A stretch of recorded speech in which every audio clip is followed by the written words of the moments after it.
Good morning to everyone. First of all, I would like to thank the conference organizers for the honor that they have bestowed upon me in order to be here and to be in the right position.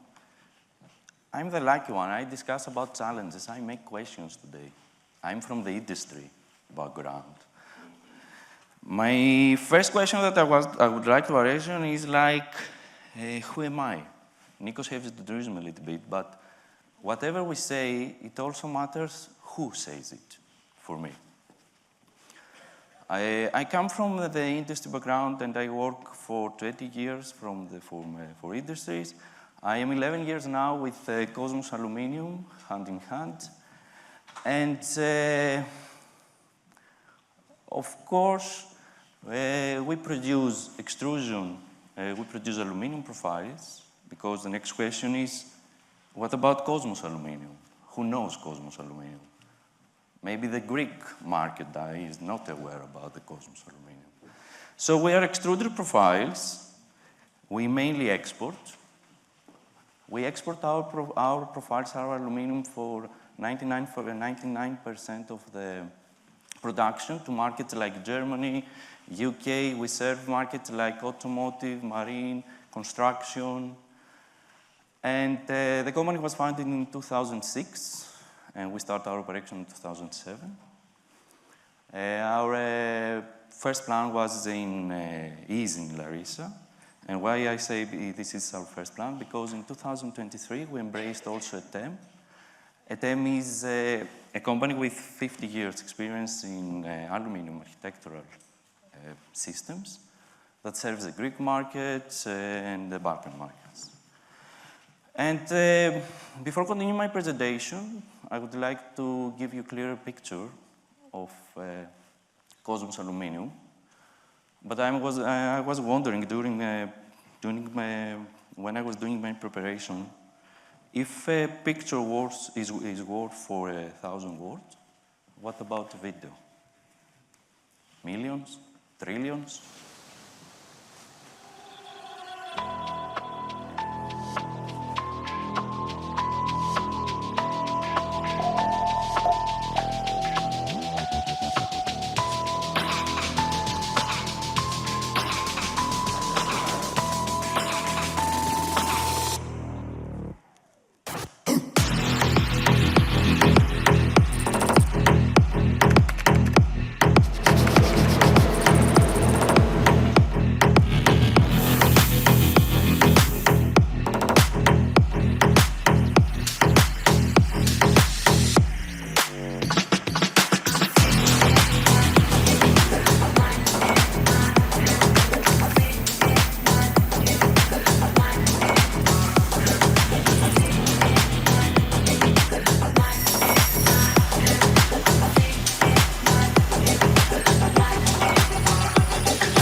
So this is who we are.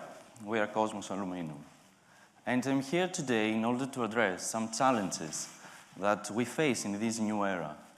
A new era that, of course, gives us some opportunities, but also a lot of challenges. And I will focus today on the sustainability of the artificial intelligence, virtual reality, data, and cybersecurity. For the recent years, there is a huge discussion about sustainability. Of course, we cannot consume our resources without any limit. So this means that we need to focus on how we will deliver a planet to our next generation, to our children, that will be very safe and very secure for them. So a lot of legislation, a lot of regulations have been came up in order to guide us in this way. A lot of ISO, like the one that I mentioned for the greenhouses. And of course, we came up with terms like life cycle assessment, like the product carbon footprint. And with all these, we need to control the CO2 emissions and, of course, the energy that we consume. At the end, we need to declare about the product. We came up with the environmental product declaration that nowadays, in every client that I have asks for it. But the question goes beyond. They need me to correlate all this data, how I will get this data from production with every product that I produce. And the question remains, the challenge remains. How do I directly correlate every product to a valid, live updated value of energy consumptions and the CO2 emissions?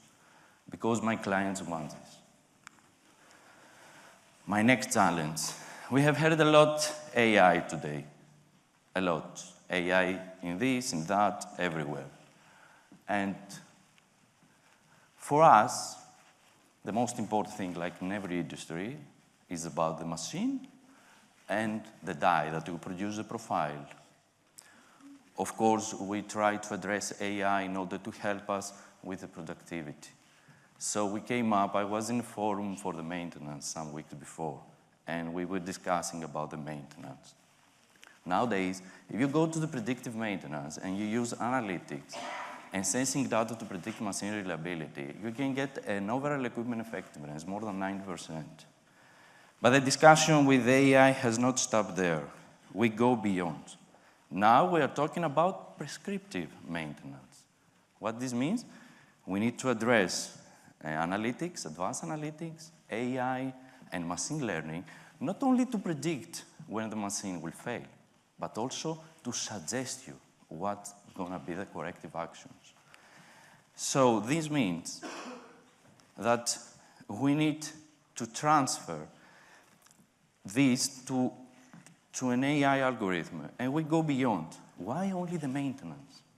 Why don't we use our knowledge in order to support the operators to do their work, the process? So what goes now, it's like, if we use our data from our production and we use our knowledge in order to feed AI, can we go to the process control? This means that we go beyond and we say that we need to manage our knowledge.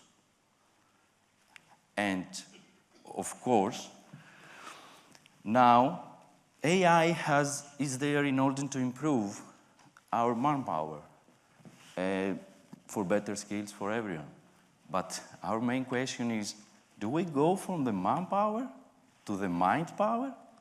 We need to improve our knowledge in order to be more fast and accurate and on the job.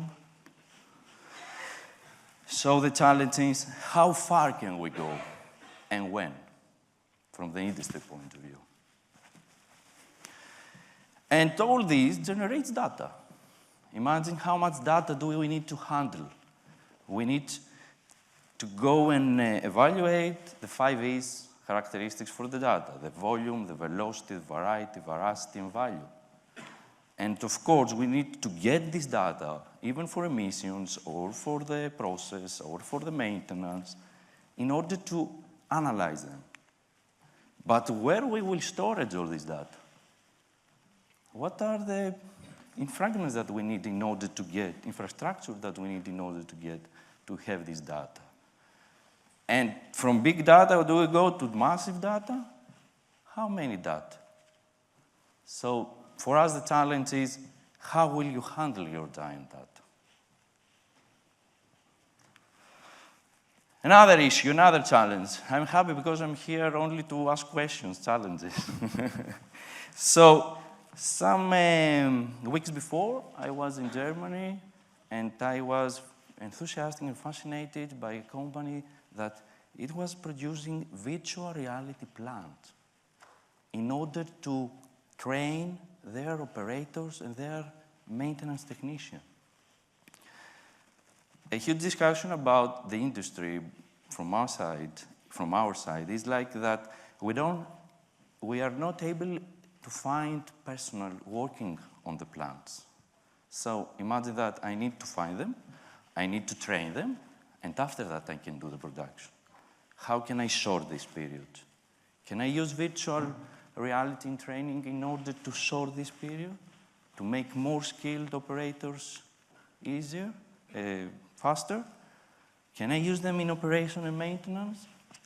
But the question is, what expertises do I need? How much time do I need to spend on this? Is this feasible or not? How possible it is to involve virtual reality in a plant? I have seen it in Germany, but how many years did they spend? Can I do it faster? And the next challenge, I have already heard it from the previous speaker, and thank you very much. It's about the cybersecurity. Do we really secure our plants? Why I'm asking this?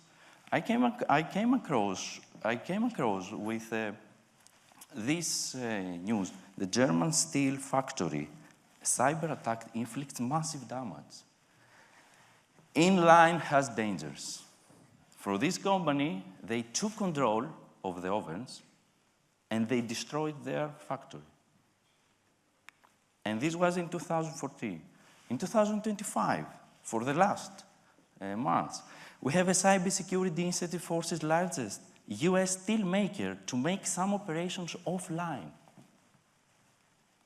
I'm concerned about this. Moreover, Johnson Controls, one of the leaders in the controlling, disrupted by major cyber attacks. Massimo, a company from the medical industry, says cyber attack has impacted its ability to fulfill orders. So the question is, okay, we can go and focus on my technology, on the processes, on the people, layer of defense, blah, blah, blah. And of course, I came up with terms like zero trust security, cloud security, and Internet of Things security. But my challenge remains, how can I truly feel secure? Am I? Thank you very much for your attention.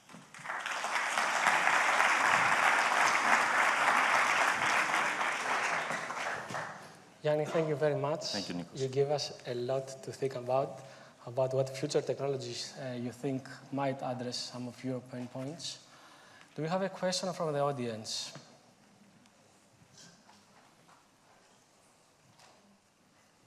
Okay, I'll take one.